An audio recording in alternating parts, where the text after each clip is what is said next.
I totally agree. So, All right, let's ask the question. So we agree Trey Lance is available for trade. They essentially said it. They're like, we like him on the team for now, but no one's off limits. And we have Sam Darnold and we love him. And Brock's coming back. So what's the price? I mean, they don't just give them away, right? Like, what would you say would be the minimum that you would say is a good return on investment? Not investment. Well, a good return in this trade. well, that's that I think is why we're going to see the trade, because I think the price that team like okay, so the top 4 quarterbacks are thought to go in the top 10. Maybe not, but most likely. So then it comes down to, is Trey better than Hendon Hooker? Is he better than Tanner McKee? Is he better than Jake Haener? Is he better than these quarterbacks that are not going to go the top 4, that are going to go from anywhere from the middle of the first round till the top of the third round? And I would say Trey is undoubtedly better than all those guys. So if I'm a team that picks anywhere from like 12 down to 50, I think you could probably pick up the phone and get Trey Lance if you wanted him. That'd be my Yeah. guess. And if the Niners are willing to combo Trey with one of their third round picks, I really believe they could definitely get in the first round. And who they would have to go there with a target in mind, of course. And I don't know who that target would be, but maybe there's a tackle, maybe there's a corner, maybe there's a tight end. I've been throwing out Michael Mayer from Notre Dame, but I think Notre Dame's got 2 guys that would interest the Niners: Michael Mayer, the tight end, and Isaiah Foskey, who went to De La Salle, who's from Antioch, one of the best defensive ends in this draft. A guy like Foskey opposite Bosa could be a true difference maker. So, we don't know how they have the prospects evaluated, but I could see them moving him any point between, let's say, 10 and 50, and they pick 99. So they could probably, if they want to move up for a guy, I think they could utilize him to move up, or they could combo some of their picks or future picks with him. And I think they could get maybe as high as 20. Ooh, I'd be so surprised if they got that much for Trey Lance. Though I agree with you, he's in the conversation to be the 5th or the 6th quarterback in this draft. But the fact that he hasn't played in 3 years and that he's coming off an ankle injury and he's a dual threat, I think Hendon Hooker would go ahead of him. Hendon Hooker played in the SEC. Hendon Hooker played well for 2 years. Yeah, he did tear his ACL. That's true. And he's older than Trey. That's true. Yeah, so it could be close. It could be close. Maybe that's it. But still, I don't even know where Hendon Hooker is going to go. Draft Tech has him at like 40. CBS has him at like 119. I feel like after the first round, these media places don't really know. So that's an interesting one to look at. Where is Hendon Hooker going to go? And you could argue that Trey Lance should be sort of in a similar spot. It's 3 years younger than the guy. Both coming off injuries. That being said, Hendon Hooker legitimately is a really good passer. And he played in the SEC for multiple years. And, and then the weird thing about projecting this is that if they move Trey, they probably would have to find another quarterback that they liked in this draft as well. But they may like, you never know. They may like Max. Like what if they trade Trey Lance for a pick in round 2 or round 3 and then spend that pick on a quarterback? Like the Hendon Hooker. I like Hendon Hooker. I think he's really good. Exactly. Well, Hendon Hooker had an incredible year, but he also had incredible receivers. And his receivers might have made him look good. Same with Bryce Young though, and CJ Stroud, and all these guys. True. It is true. I mean, I think this is the hardest quarterback class to evaluate. Tanner McKee throws the ball awesome. I mean, he's 6'6" with an absolute gun. Jake Haener was the MVP of the Senior Bowl and had a phenomenal career at Fresno State. The kid from BYU, super athletic. DTR, super athletic. Clayton Tune. There's a lot of guys there. Yep. So that's interesting. I was thinking for Trey Lance, I was going to say mid-3rd round, but I guess it depends on when Hendon Hooker is going to go. And I can't find – it's hard to know exactly where a day 2 prospect's going to go, but somewhere on day 2 is that Trey Lance, Hendon Hooker. Because I would think Trey Lance, his stock would be ahead of Tanner McKee. Wouldn't you think? I think it's ahead of both of them, to be honest. I mean, I know Trey hasn't had a great run here with injuries, but Trey's still 6'3", 240. He had incredible college stats by all accounts. Whether you like him or dislike him as a prospect, everybody says that he's absolutely salt of the earth human being. So, I mean, it's just a matter of, It's just a matter of how, beauty's in the eye of the beholder. Do you believe that you can turn them around? The other thing is there's a number of guys, Miami, the Jets, the Titans, there's Washington, there's a number of teams that need quarterbacks who used to be in San Francisco who may have their own opinions about Trey Lance from knowing him. Washington is an interesting one because Mayhew, who was their right? quarterback? Jacoby Brissett. I mean, they got rid of That's Taylor not Heineke.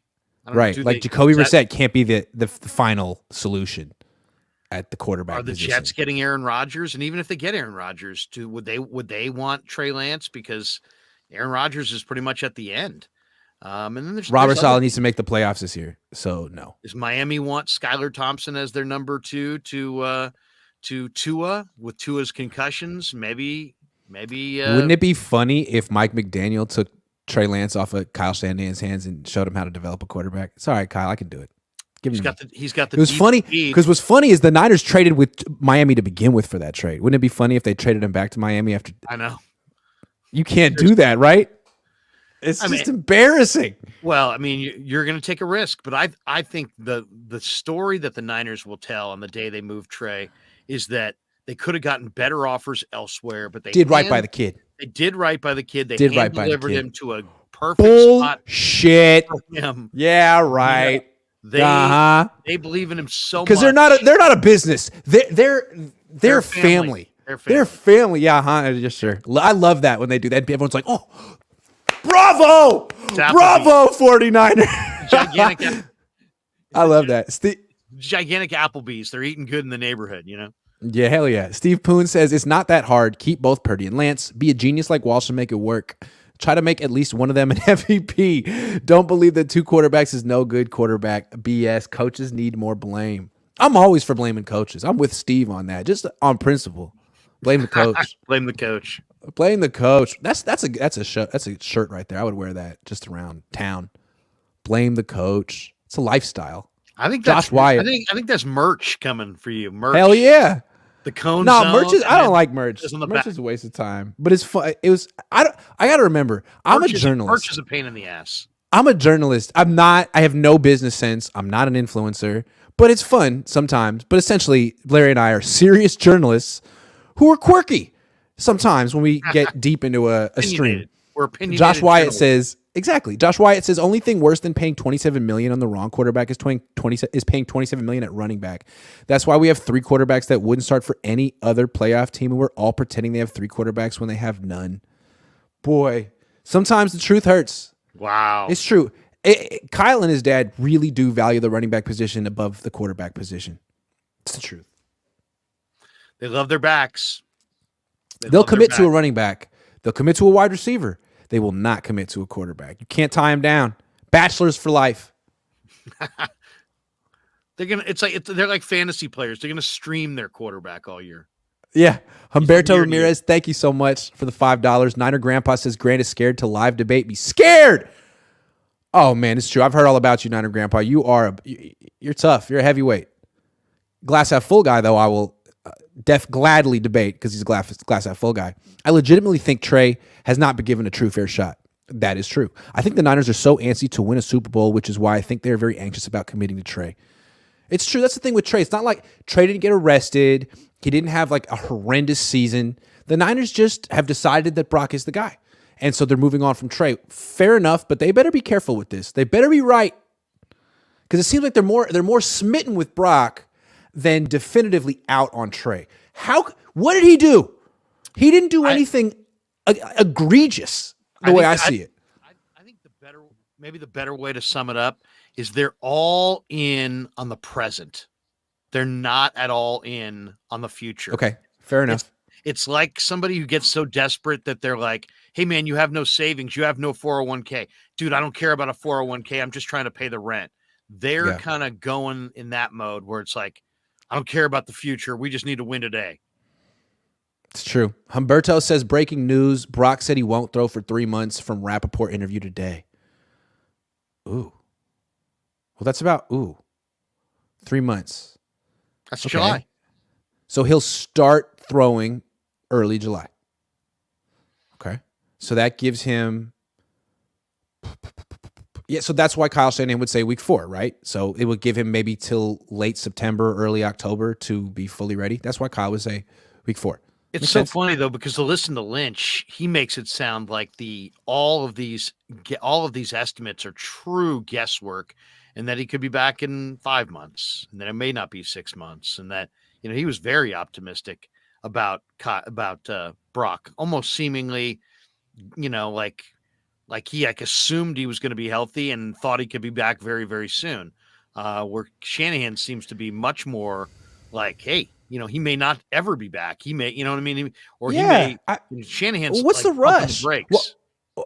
He should, given what he did, what he and his dad did to RG3. He should be the one pumping the brakes. Learn from the past and what is the rush with Brock Purdy? If it's week 4 or week 1, what's the freaking difference? Like, your team is built, to work around the quarterback position anyway. You start slow anyway. I mean, you're going to be 3-5 no matter what. Like, what is the freaking rush here? He's your future. Be careful. The thing on the Trey thing that's interesting too is that I get the sense that since they've made their evaluation, all three of them, Jed and John and Kyle, that Brock's the guy. You get the feeling that to allow Trey to start the year, they would lose a little control of the situation. Because if he plays really well, no question, then they lose control of the situation. Then all of a you sudden, can't bench him. Like the quarterback position, it starts to dominate your day to day, and it's like you're basically you're having to do things for different reasons, and I don't know. It's just it's weird. I get the feeling that Darnold is almost there so they can maintain control, so that either Brock will start or Darnold will start, and you'll go right back to Brock. But if Trey starts and Trey plays well, then it becomes this. Well, who are we going to go with? And then maybe some players want this guy, and some players say, no, I want that guy. And then media's pushing for this guy, and the fans are pushing for that guy. I don't know. I mean, don't you see, if you really believe Brock's your guy, Darnold gives you control of the situation. Trey, it could be, it could be back and forth. It could be, he could play great. He could, you don't know. Where Darnold, I think, is safely going to be not as good as Brock. That's the way I just feel like if you're being honest with yourself, do you believe Brock is your guy? I don't think if you're being honest with yourself, I don't think you can answer that question given the injury he suffered. If he hadn't suffered the injury, you could say, look, I know it's only 8 games, but come on, those are the greatest 8 games ever for a rookie. But he tore his UCL. You don't know what's going to happen next in his career. And I feel like they can be as confident. They can say they believe. They can they don't freaking know if they're being honest with themselves. So, I mean, that's one reason to not trade Trey Lance right now. But if they feel like, hey, we like Sam Darnold too, and if it doesn't work out with Brock, we really legitimately like Sam. All right, well, you better be right about that. You better be freaking right about that at that point. I don't know. Seriously, you bet, because if you're wrong, everyone's going to be like, yeah, no freaking does, Sam Darnold. It's high stakes poker for sure. High stakes poker. They're going to have to make a call. Thanks, Humberto. Don't you see that, though, that they lose a little control? Yeah. I mean, yeah, that's what happened. Seem like the kind of guys who want to control the situation. Again, if Brock wasn't hurt, by all means, but they can't control his recovery. Fish and Chip says, big news, Grant Cohn traded to Las Vegas, Kyle Shanahan orders. He wishes.